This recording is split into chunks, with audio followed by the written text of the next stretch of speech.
on it a little different way. I've been looking at all the posters around here and a lot of top-down thinking. Well, I do more bottom-up thinking. What bottom-up thinking is you look at specific examples. What is a specific example of someone who's successful?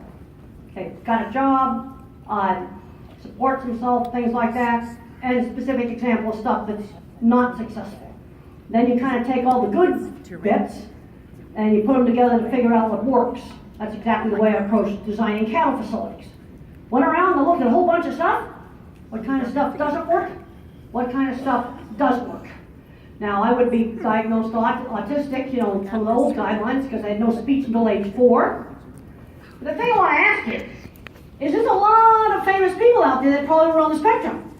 I looked at a bunch of stuff on Thomas Edison. He was a hyperactive high school dropout and labeled addled by his teachers. But he was lucky to get exposed to lots of skilled trade stuff at an early age. And one of the worst things schools have done is taken out skilled trades. Because right now, we have got a huge shortage of diesel mechanics. The other thing I've learned about careers, and I get asked all the time, how did I get interested in cattle? I was exposed to them when I was 15. Students get interested in stuff they get exposed to. I know there's a lot of people come from rural areas here. Let's get 4-H small engine repair projects started at age 10 and 11 fixing broken lawnmowers. And they have the price of free. Because I want to get the kids hooked on engines as being something they like. They hate them, then they're going to do something else. But they got to try stuff, find out what they like. How about Einstein? No speech until age 3. He would probably be labeled autistic today. We got to look at how do we get things done. I worked 20 years with construction. I'm going to show you some of this stuff. I'd sell a job, I would design it, and I'll show you some of my drawings. And I was really weird. So the way I sold jobs and did job interviews is I just laid the portfolio out on the table. They'd look at the drawings, look at the pictures, then I'd supervise the construction, and then get it done. And every large beef plant in this country uses a piece of equipment I designed called the center track double rail restrainer. It's in every beef plant. I think that's doing pretty good. Somebody thought was mentally retarded. But the thing I've learned about construction, it's about what you get done. The smart kid ends up playing video games on Social Security or ends up laying around doing nothing. We've failed. That's a failed job. It's all about the goal. Okay, you got to do some top-down bureaucratic stuff, but it's the goal. How do we make this kid be successful? And I can give you specific examples of stuff that's not successful and stuff that would be successful. And obviously, it's a different attitude. And I'm finally realizing that 20 years working with building things changes how I think about things. You've got to get that job done. You've got to make it work. Okay, a good teacher knows just how hard to push. Now, it seems in talking to people here that a lot of the people here are not working so much with early intervention. I mean, early intervention is essential. This is one area where everything around the country seems to really improve, working on the early intervention. But where we're falling down is on the trade stuff. I want to get rid of this whole problem of the transition from high school to work. That needs to be done before you graduate from high school. It starts out with jobs for teenagers. I was cleaning horse stalls when I was 15. When I was in college, I had 2 internships. Most of these kids, they need a stint at McDonald's or something like that. Because talking to a lot of parents and they're not getting to work on time, not getting up. It's a discipline to work. As soon as they're 16, I want them in the regular economy. How about a summer at Walmart? Just for learning skills, period. It's that simple. Okay. Little kids, you got to teach them how to wait and take turns. Okay, we call it executive function. Okay, a lot of fancy words. They got to learn how to inhibit a response and wait and take their turn. And I was awful at that. And if you have a game on a phone, that phone needs to be physically passed around. Physically passing that phone around. They've got to learn how to take turns. Now, in the 1950s, they used a method that I call teachable moments. So you got a kid that does something like stirs drink with his finger. Instead of screaming, no, give the instruction, use the spoon. If they're eating mashed potatoes with their hands, you say, use the spoon. You give the instruction instead of saying no. They grab candy bars at the store, you say, put it back, we're not buying candy today. You give the instruction, and it's not a bunch of yelling. You've got to take these kids and stretch them. You don't throw them in the deep end of the pool. Well, I'm seeing some parents babying the kids. Oh, totally babying. How about a 13-year-old smart verbal kid that I think ought to work for Google, and he's never gone shopping himself. And I'm finding some moms can't let go for the most innocent stuff like shopping. But then on the other hand, we do have to watch about sensory overload. No sudden surprises. You don't chuck them in the deep end of the pool, but you got to stretch. And you give them some choices on the things they might be wanting to do. Always give the kid a chance to use language. You got to wait for them to respond. They're like a slow computer. You got to wait for them to respond.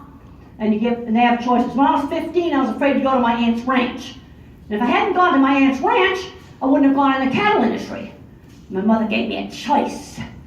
I could go for a week, or I could go all summer. Not going wasn't one of the choices. I got out there. I loved it. We got to limit the video game playing, period. Absolutely, yes. Period.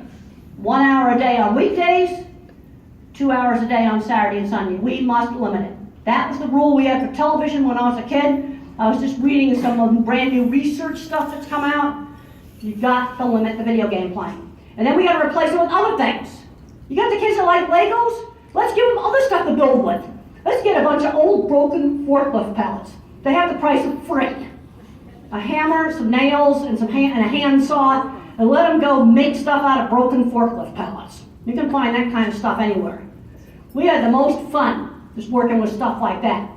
Yeah, Legos are great, but let's give them some other, things to go build things with. Do not let them become a recluse in their room. That was something I was not allowed to do, period. When I was in high school, I cleaned 8 horse stalls every day. Now, sometimes there's some kids that might need some time to calm down. They come home from school. Okay, they can do the video game, have their hour of video game, and they come home from school. Then it's got to stop, and we go on and do some other stuff. Give them choices of stretching activities. You say, well, you can do karate or Cub Scouts. You can do robotics or soccer, theater or band, debate club or Star Trek club. Yes. Give them some choices so they have control over what they do. But staying in your room all the time, that's not one of the choices. I got to get them out of the house, doing things with other people outside the home. And where I had friends was through shared interests. Horseback riding friends, and in high school they used to call me Bones and Tape Recorder. But when we were doing an activity together, one of the worst bullies in the whole school didn't bully me when we did giant stilts. We borrowed some 2x4s from the construction site, and we put little steps on them. And we made really high giant stilts. So with this high, you had to get up on the concrete wall to get on the things. And when we were doing that, we wasn't getting bullied. Shared interests. That's not even a difficult thing. I mean, it wasn't even an expensive thing. Okay, sensory issues. There's one place they need to be doing research how to treat sensory issues. Now, one of the ways to help reduce sensory problems is give the kid control. You urge them to tolerate more noise. But the headset's there if you really need it. Try not to wear it. Explain to them that you wear the headset all the time, the hearing's going to get worse and get more sensitive. But give them some control. Maybe let them turn on the dreaded sound, like a smoke alarm. And gradually, wrap it all up in towels and then gradually unwrap it. Okay, you give the kid control. Say, okay, we're going to go into Walmart, busy Walmart. And when you've had enough, go like this, I'll take you out. You can sometimes desensitize, but they need to have control. When I was a little kid, they thought I acted deaf. Tested my hearing, was not deaf. But I did not hear auditory detail. That's your hard consonant sounds. So when I had speech therapy, they had to slow down. They would say like cup, and then they go cup, but. Alternate back and forth between saying it very slowly. I saw a mom the other day and her daughter was only talking in the vowel sounds, no consonant sounds. And the mom says, I can't make Siri work. And I said, the reason for that is you're talking too fast.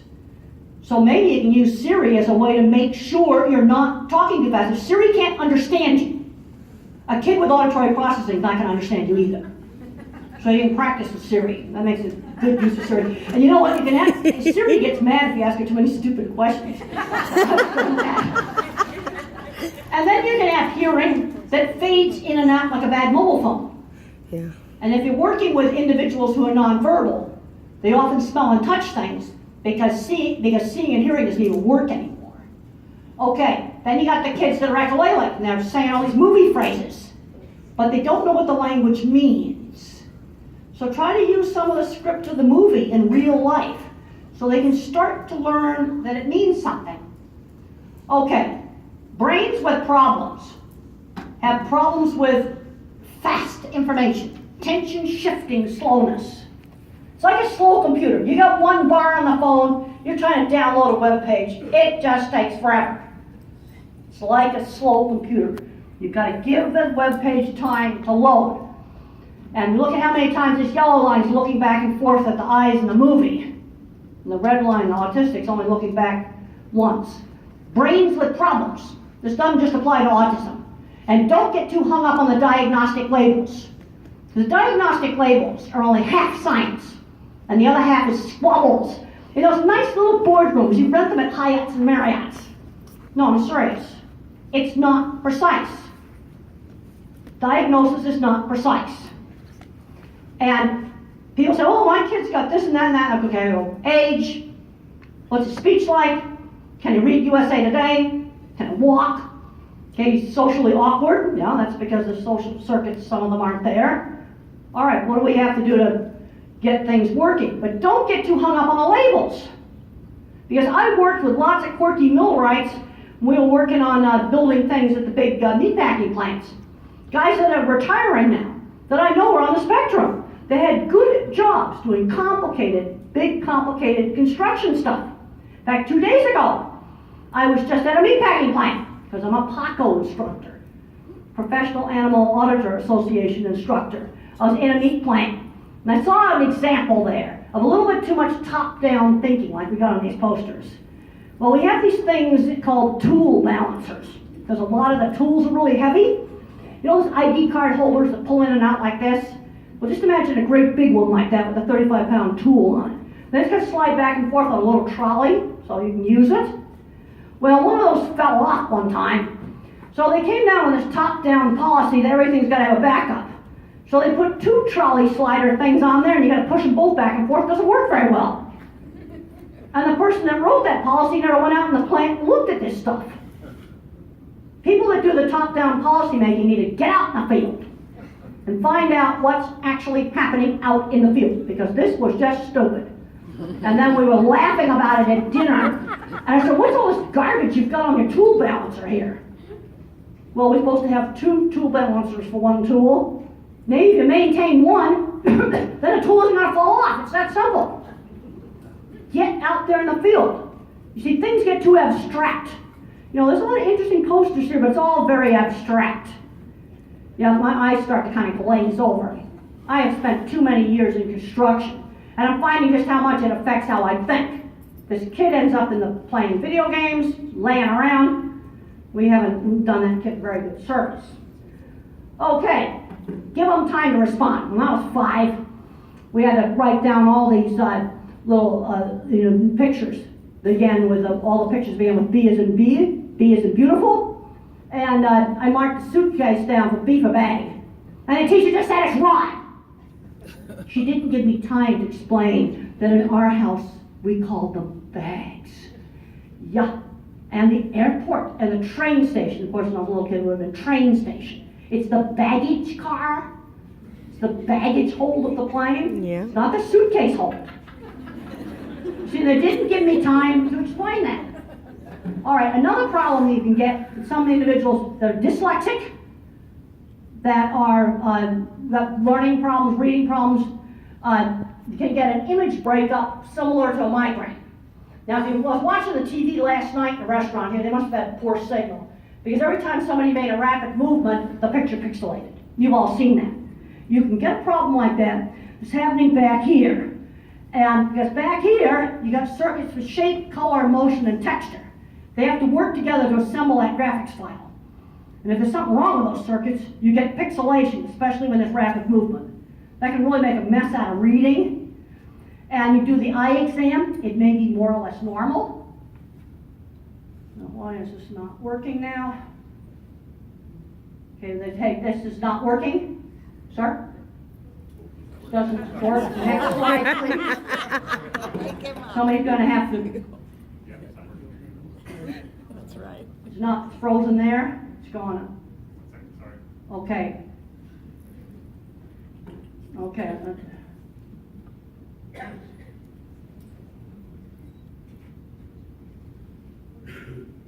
Okay. All right. There's the pixelated image right there.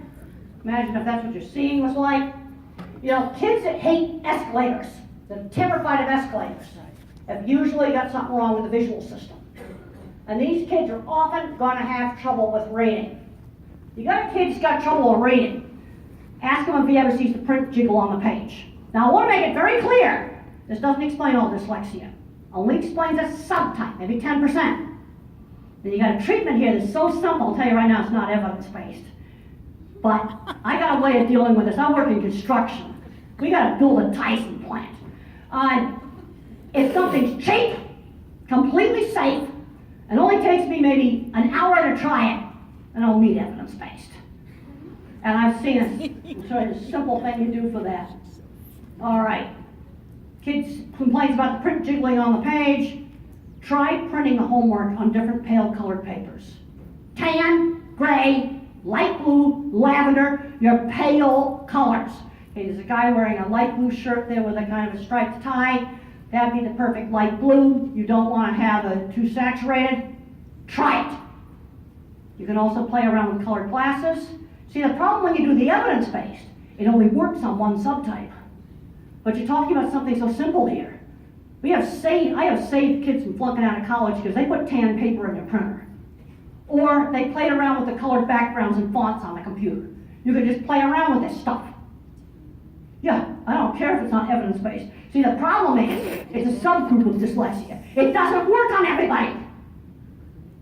But you might as well just try it. Okay, if you've got really bad sensory problems, it takes extreme effort to block out the background noise. So these people get tired. Do your difficult work in the morning. Yeah. They may need some sensory breaks. They may need some breaks to calm down. Okay, now here's something that is evidence-based. You can look this paper up online. Environmental enrichment is an effective treatment for autism. You got 3 keywords, you gotta write them down, because you won't find the free version of the paper unless you write down these 3 keywords. Autism, environmental enrichment. Autism, environmental enrichment. Those 3 key words. It's an adjunct to other methods. And what you do is you stimulate 2 senses at the same time. Like maybe you smell vanilla and you feel rough carpet. You always stimulate one of the senses as smell or touch, and you always keep changing the pair of senses that you stimulate. Always changing. Mm-hmm. They use a lot of household stuff, warm and cold spoons, different, like here's a smooth thing here, a cold water bottle, simple things. And it can desensitize the sensory system. Psychologists, blind to treatment, found that there was some improvements. And this is actually evidence-based. We're frozen again. You're going to have to pay attention here.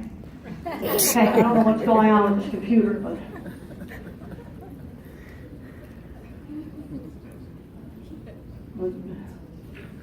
Goodness.